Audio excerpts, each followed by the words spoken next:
Penting ke pantang dalam makanan ni?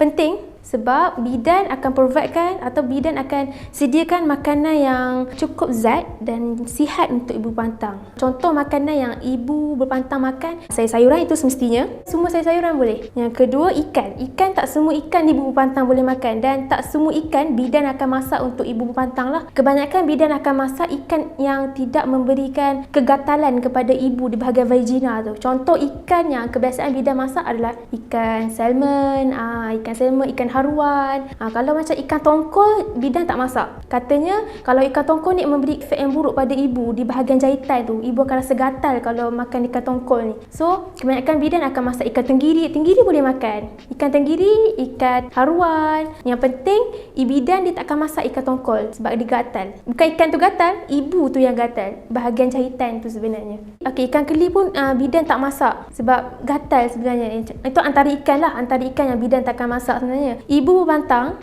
sangat digalakkan makan daging. Okey, untuk ibu berpantang katanya dia tak boleh makan ayam. Itu sebenarnya ibu tu sendiri mempunyai alahan kepada ayam. Ada je orang alahan pada ayam. Makan ayam gatal. Okey, untuk ibu berpantang katanya sebelum dia mengandung, dia makan ayam macam biasa je. Lepas tu tiba-tiba waktu berpantang, dia makan ayam sikit dah gatal. Kalau gatal itu adalah daripada alahan dah. Ibu dah start alah kepada ayam ketika berpantang. Okey, bila ibu dah start alah pada ayam, ibu sepatutnya bagi tahu bidan, kata, "Cik, saya punya badan dah gatal lah makan ayam, tak tahu tiba-tiba gatal." Okey, bidan akan stop masak ayam, bidan akan ganti dengan mungkin daging, mungkin ikan selain daripada ayam. Okey, ibu berpantang tak digalakkan makan berlemak. Bukan sekadar ibu berpantang je, kita yang tak berpantang ni pun berlemak sangat bahaya sebenarnya. Sebab bila lemak masuk dalam saluran darah, dia akan tersumbat. Untuk mengelakkan kandungan lemak, kita panggil kolesterol yang tinggi, kurangkan makanan berlemak. Contoh makanan tu ada banyak minyak, kurangkan minyak tu sebenarnya. Ayam, bahagian lemak jangan makan. Daging, bahagian lemak jangan makan. Untuk seafood, ada setengah ibu dia memang dah betul-betul alah pada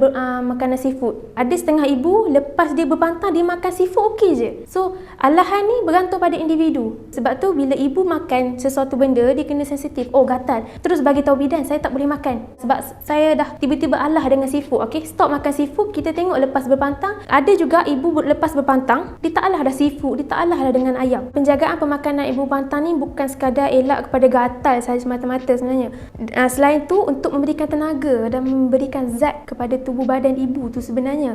So zat tu penting lah. Alahan tu adalah secara individu. Ada yang alah, ada tak alah. Itu atas individu. Okey, kalau untuk sayur, ada yang setengah ibu, tak boleh lah, saya tak boleh makan kubis. Kita tak tahu, mungkin dia ada alah juga.